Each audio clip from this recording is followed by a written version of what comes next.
और ये नंगापन है कि मैं देख और मैक लगाकर चिल्लाऊं, चीखूं, दूसरे धर्म को, मजहब को गालियां निकालूं, मस्जिद पे हमला करूं, किसी की ग्रिल जाकर तोड़ूं, इसे नंगापन, असभ्यपन कहते हैं। ये हमला है, ये एक ताकतवर तबके का कमजोर तबके पर हमला है। इसे घिनौना काम योगी मोदी कुछ और हो नहीं सकता। यूपी की सरकार ने मिली भगत करके जानबूझ के हिंदू मुसलमान करने के लिए 9 विधानसभा उपचुनाव में और देश में माहौल बिगाड़ने के लिए जुलूस में शामिल किसी एक की हत्या कर दी जाएगी ताकि हिंदू मुसलमान बनाया जा सके, और उसको हवा देने का काम करेगा तिहाड़ में रह चुका सुधीर चौधरी, उसको चित्रा त्रिपाठी, और ये सब नफरत फैलाने का काम करेंगे। सुधीर को, चित्रा को गिरफ्तार किया जाना चाहिए। सर क्या कहेंगे, जिस तरह से देखा जाए उत्तर प्रदेश में राम राज्य चल रहा था, लेकिन एकाएक देखा जाए जो बहराइच की घटना हुई है, जिसको देखते हुए पूरा देश शर्मसार हो गया है, क्या कहेंगे आप? नहीं, घटना तो दुर्घटना होती है, अचानक में कुछ हो जाए, तो योजनाबद्ध तरीके से था, इसकी पटकथा लिखी गई थी। मैं आपके दर्शकों से एक बात कहना चाहता हूँ। सुधीर चौधरी ने ब्लैक एंड वाइट कार्यक्रम किया, उसमें एक नाखून नोचने की बात की गई, देह में करंट लगाने की बात की गई। चित्रा त्रिपाठी जो एबीपी में गई, क्योंकि वहाँ संदीप चौधरी ने जो माहौल बना दिया, तो एबीपी में भी जहर घोलना था। चित्रा त्रिपाठी ने इस पर बाकायदा कार्यक्रम किया, टीवी 9 ने इस पर कार्यक्रम किया। मैं आपके माध्यम से एक बात कहना चाहता हूँ दावे के साथ। दुख की बात है कि राम गोपाल मिश्रा की हत्या हुई। उससे बड़ी दुख की बात है कि वो सरफराज के घर में घुसा, उसने ग्रिल तोड़ी, ऊपर चढ़ करके उनका धार्मिक झंडा उतारा, वहाँ भगवा झंडा लगाया। ये सब भी दुख की बात है, लेकिन पटकथा इसकी लिखी गई थी। सुरक्षा व्यवस्था में तैनात पुलिसकर्मी मिले हुए थे, इसका जांच अधिकारी मिला हुआ है। मैं अगर जांच अधिकारी हूँ तो मैं सुधीर चौधरी को, मैं चित्रा त्रिपाठी को, टीवी 9 के पत्रकार को उठाऊंगा, हथकड़ी लगाऊंगा, रिमांड पर लूंगा। मैं पूछूंगा कि ये बता, जब पोस्टमार्टम करने वाला डॉक्टर कहता है कि सिर्फ गोली लगने से ज़्यादा खून निकलने के बाद राम गोपाल की हत्या जान गई, राम गोपाल की पूरी देह पर कोई निशान मार का नहीं था, बिजली के करंट का नहीं था, नाखून नोचने का नहीं था, पर आयोजकों ने, यूपी की सरकार ने मिली भगत करके जानबूझ के हिंदू मुसलमान करने के लिए 9 विधानसभा उपचुनाव में और देश में माहौल बिगाड़ने के लिए राम गोपाल मिश्रा की हत्या कर दी जाएगी। यह बात इसलिए व्यक्ति की बात नहीं कर रहा हूँ, मतलब उस जुलूस में शामिल किसी एक की हत्या कर दी जाएगी ताकि हिंदू मुसलमान बनाया जा सके, और उसको हवा देने का काम करेगा तिहाड़ में रह चुका सुधीर चौधरी, उसको चित्रा त्रिपाठी, और ये सब नफरत फैलाने का काम करेंगे। तो पहली बार एक घटना नहीं है, योजनाबद्ध षड्यंत्र है, और इस षड्यंत्र के तह में जाने के लिए सुधीर को, चित्रा को गिरफ्तार किया जाना चाहिए। लेकिन आप जिस तरह से कह रहे हैं, क्या लग रहा है कि इस देश में जो भारत कहा जाता है, हिंदू राष्ट्र की बात की जाती है, उसमें एक धार्मिक शोभा यात्रा भी निकालना गुनाह है? नहीं, हमने कब कहा? शोभा यात्रा रुकवाने के लिए गोली मारने वाला सरफराज नहीं गया था। जब मेरी छत के ऊपर ग्रिल टूटेगी, बाहर नारेबाजी लगेगी, तो मेरे परिवार के सब लोग डर जाएंगे, उनके हाथ में जो हथियार होगा उसका उपयोग करेंगे। बिल्कुल उसने अपने परिवार की हिफाजत के लिए गोली का इस्तेमाल से करना पड़ा, क्योंकि जो जिम्मेदारी पुलिस की थी, ये उत्तर प्रदेश योगी सरकार की जिम्मेदारी थी। और ये नंगापन है कि मैं देख और मैक लगाकर चिल्लाऊं, चीखूं, दूसरे धर्म को, मजहब को गालियां निकालूं, मस्जिद पे हमला करूं, किसी की ग्रिल जाकर तोड़ूं, इसे नंगापन, असभ्यपन कहते हैं। मैं भी हिंदू हूँ, मेरे परिवार में भी पूजा होती है, दुर्गा पूजा, लेकिन जो नहीं करता है उसको जाकर नंगापन नहीं दिखाते हम। तुम हमारे देश में वोट जीतने के लिए दंगा कराओ, एक गरीब परिवार पर हमला करवाओ सरफराज के, और फिर दूसरे गरीब राम गोपाल मिश्रा की हत्या कराओ। इसे घिनौना काम योगी मोदी कुछ और हो नहीं सकता। पुलिस ने छूट दी, योगी राज ने छूट दी मुसलमानों की मस्जिद के आगे गाली देने की, तांडव करने की, और मुसलमान के घर पर चढ़ करके उनका धार्मिक झंडा गिरा करके भगवा झंडा लगाने की इजाजत दी गई। ये दंगा नहीं है, क्या है? हमला है, ये हमला है, ये एक ताकतवर तबके का कमजोर तबके पर हमला है। इस हमले पे विपक्ष क्या कहेगा? एक मिनट, अब आता है सवाल, इसके बाद क्या? विपक्ष से इतना भाग क्यों रहे हैं? आप किस पार्टी के प्रवक्ता हैं? सुनो, इसके बाद का मामला देखिए, चुन चुन कर दुकानों को लूटना, ये सब करना, ये सब हुआ। न केवल ये हुआ, उस परिवार के लोगों को गिरफ्तार करके, अभी आपको पता है 1304 लोगों पर मुकदमे दर्ज है, वो सब गरीब हैं। उनमें कोई योगी के घर का, राजनाथ के घर का, मोदी के घर का कोई ना मारा जाएगा। जो पूरी प्रक्रिया हुई है, पूरी घटना हुई है, विपक्ष क्यों चुप्पी साधा हुआ है? एक मिनट मुझे बताइए, विपक्ष क्या कहेगा? विपक्ष ये कहे कि सरफराज ने ठीक किया क्या, या विपक्ष ये कहे कि राम गोपाल ने ठीक किया क्या? मैं फिर कहना चाहता हूँ, ये जो सत्ता पक्ष, विपक्ष का काम क्या होता है? अरे विपक्ष का काम यह हो सकता है सरकार को नंगा करने का, बेनकाब करने का। तो क्या कर रहा है क्या देखिए, अगर नहीं किया है तो मेरे को जानकारी नहीं है कि विपक्ष ये कर रहा है कि नहीं कर रहा, लेकिन मैं कह रहा हूं कि सुधीर चौधरी, चित्रा त्रिपाठी, इन्होंने झूठी अफवाह कैसे चलाई, इसकी तह तक अगर आप नहीं जाएंगे। ये तो देश के सामने नकाब है, इनको मनु मीडिया देश की जो है जनता जान चुकी है, लोग नहीं देखती है, लेकिन विपक्ष की बात कीजिए आप। एक मिनट, इसमें मैं आपको बताता हूँ, इसमें विपक्ष की भूमिका नहीं है। सबसे बड़ी भूमिका है जांच अधिकारी, यानी कि विपक्ष है ही नहीं। मैंने ये नहीं कहा, सबसे बड़ी भूमिका जांच अधिकारी की है। जांच अधिकारी अपने दायित्व का निर्वाह नहीं कर रहा है। विपक्ष इसमें सवाल उठा सकता है, यही सवाल उठाएगा विपक्ष। क्या सवाल उठा सकता है? नंबर एक, कि जब अनुमति दी गई तो जो पुलिस बंदोबस्त लगा हुआ था उसने बंदोबस्त ढंग से क्यों नहीं किया? तो राहुल गांधी को समझाएंगे आप जाके? मुझे एक सुनो, समझाएंगे कि नहीं? नहीं, मैं राहुल के पास नहीं जाता हूँ। मेरा ये संदेश है, वो जाना चाहिए। अगर आप पूरा सुनेंगे, पेशेंस रखिए आप। एक, जो पुलिस बंदोबस्त में जो लगी हुई थी उन पुलिसकर्मियों को दंडित किया जाना चाहिए, उन्होंने व्यवस्था को कायम क्यों नहीं रखा?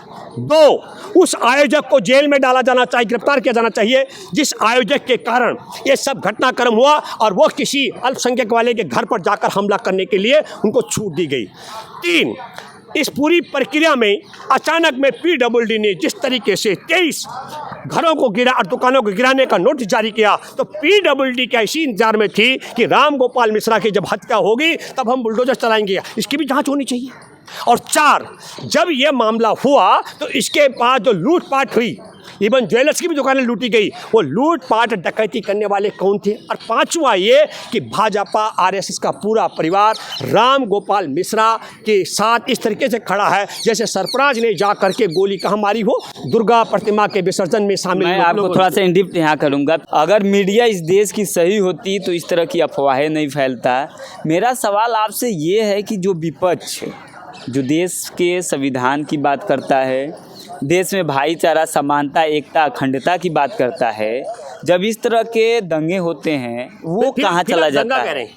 जब इस तरह की घटनाएं होती हैं, घटना एक मिनट, घटना अचानक में होती है, समझो। जैसे आपने ये पकड़ रखा, अचानक छूट जाए, इसे घटना आप कैसे कह सकते हैं कि ये साजिश? पहले एक मैं बता रहा हूँ कि आप किसको बचाने की कोशिश कर रहे हैं? किसी को नहीं। मैं तो दूध का दूध और पानी का पानी होना चाहिए। लेकिन मैं एक बात आपको कह दूं, अगर कोई किसी के घर पर हमला करने जाएगा तो जिसके घर पर कोई हमला करने जाएगा वो अपनी हिफाजत के लिए जो कुछ के पास साधन होगा उसका उपयोग करेगा।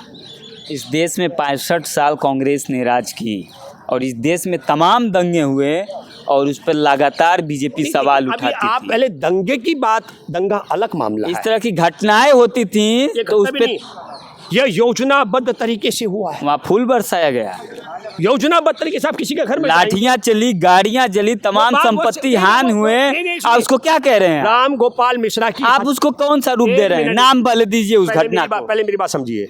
राम गोपाल मिश्रा की, मैं कह रहा हूँ कि जो बहराइच में घटना हुई है उसका क्या नाम दिया जा सकता है? कौन सी घटना? राम गोपाल मिश्रा की हत्या तक बात कर रहा हूँ। उसके हत्या के बाद में आगजनी लूट, वो है हमला, और हमला वो अलग से हुआ है। हाँ, उसके बाद हुआ ना। नहीं, उसके बाद हुआ, लेकिन वो जुड़ा हुआ नहीं तार है। एक मिनट, जो राम गोपाल मिश्रा की मृत्यु हो गई उससे वो जुड़ा हुआ नहीं है। मैं कब कह रहा हूँ, मैं मना थोड़ी कर रहा हूँ, लेकिन उसके बाद टाल मटोल के जवाब दे रहे हैं। सुनो, हमने आपसे कहा कि राम गोपाल मिश्रा की हत्या तक मामला अलग था, हत्या होने के बाद फिर ये सब मसला हुआ, समझ रहे? चुन चुन करके लोगों के घरों को, दुकानों को लूटना, जलाना, ये सब हुआ है। ये योजनाबद्ध तरीके से हुआ और ये सब हिस्सा था ताकि उपचुनाव में हिंदू और मुसलमान कराया जा सके। और राम गोपाल मिश्रा की मौत से जिस पार्टी को हिंदू संपैथिक वोट लेना था, ये उसकी योजना। कांग्रेस को क्या कहेंगे? नहीं, इसमें कांग्रेस का मैं नाम नहीं ले रहा हूँ। जिसको भी राम गोपाल मिश्रा की हत्या से लाभ होने वाला था उस पार्टी की भूमिका। विपक्ष की पार्टी इस समय सबसे मजबूत है, वो संसद भवन में आवाज़ भी उठा रही है, बात कर रही है, मोदी जी को मजबूर कर दे रही है। आप कह रहे हैं उसका कोई दायित्व नहीं? मैंने ये नहीं कब कहा कि दायित्व नहीं है, मैंने ये तो कहा ही नहीं। मैं तो कहता हूँ बिल्कुल हमारी जितनी भी वार्ता हुई है कभी एक भी बार नाम लिए उनका? एक मिनट, अभी सवाल है उत्तर प्रदेश के शासन का। उत्तर प्रदेश में राम गोपाल मिश्रा, उत्तर प्रदेश में विपक्ष नहीं है। एक मिनट, थोड़ा समझिए। उत्तर प्रदेश में विपक्ष नहीं है। विपक्ष होना अलग बात है, लेकिन सत्ता पक्ष का विपक्ष होना अलग बात है। खेल सत्ता पक्ष का है। और विपक्ष अपनी भूमिका उठाएगा। मैं कहाँ कह रहा हूँ कि विपक्ष को सल्टा देना चाहिए, मैं तो आवाज उठाने की बात कर रहा आवाज हूँ। देखिए, आवाज तो उठाएंगे वो, कि अगर मुझे लगता नहीं है कब उठाएंगे? मुझे जानकारी नहीं है। 2027 में जब उत्तर प्रदेश में विधानसभा चुनाव होगा तब। देखिए मुझे लगता है पहली बात आप समझना पड़ेगा आपको। नहीं, आप हमको बताइए ना 2027 में घटना। मैं आपको एक बात, आपके सवाल का जवाब दे दूं। मैं व्यक्तिगत तौर पर ये मानता हूं कि उत्तर प्रदेश में जो भी बहराइच और उसके इर्द गिर्द उनके पॉलिटिकल लोग होंगे, मैं भी भारतीय किसान मजदूर संघ की उनका राष्ट्रीय प्रवक्ता हूं। यकीन मानो, अगर तुम इससे बात कर रहे हो तो मैं बिल्कुल बहराइच के इलाके में मेरे जो कार्यकर्ता, मैं उनसे बात करता और फिर और जानकारी। लेकिन मैंने जो बात रखी है, चाहे वह 1300 लोगों पर मुकदमे का मामला हो, 100 से ज़्यादा लोगों की गिरफ्तारी का मामला हो, रामगोपाल की हत्या का मामला हो, सरफराज की बहन का स्वीकृति का मामला हो, 23 संपत्तियों पर बुलडोजर चलाने का मामला हो, इन सारे मामलों की तफ्तीश से बात करने के बाद चलिए, तो आपसे बातचीत करने के बाद ये साफ साफ मामला निकल कर आ रहा है कि देश में विपक्ष नहीं है। क्यों? नहीं, मैं ऐसे कैसे कह दूंगा? ऐसे तो कैसे इस कह दूंगा? देश में अगर विपक्ष होता तो ये सारी घटनाओं पे आवाज़ उठाता, लेकिन आवाज़ न उठने से ये साफ साफ अखिलेश यादव जी आवाज़ उठाए हैं, लेकिन कांग्रेस पार्टी के जो इस समय पूरे देश में तमाम लोग कह रहे हैं, इस देश में 65 साल अखिलेश इस यादव, देश में 65 साल कांग्रेस ने राज की है। अखिलेश यादव इंडिया गठबंधन के सबसे बड़ा चेहरा है उत्तर प्रदेश में। सबसे बड़ा चेहरा। नहीं, आपकी बातों से मैं सहमत हूँ। मीठा मीठा गप, कड़ुआ कड़ुआ थू। बड़ा चेहरा है भाई, ऐसे कैसे? मैं कह रहा हूँ ना कि कांग्रेस वो पार्टी है कि मीठा मीठा तो गप कर लेती है, लेकिन कड़वा कड़वा थू कर देती है। कांग्रेस से पूछिए आप, मुझे नहीं पता। नहीं पता है, मुझे नहीं पता।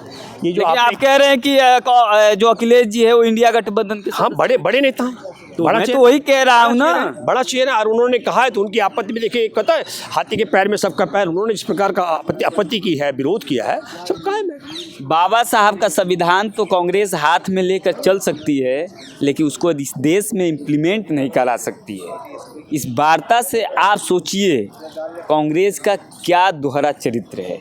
आप क्या आपके दर्शकों से मैं आपको बताना चाहता हूँ, आपके दर्शकों से, क्योंकि आपका बड़ा गंभीर चैनल है। 22 साल का एक दलित युवा गुजरात में अपने घोड़े पर करतब दिखाता था।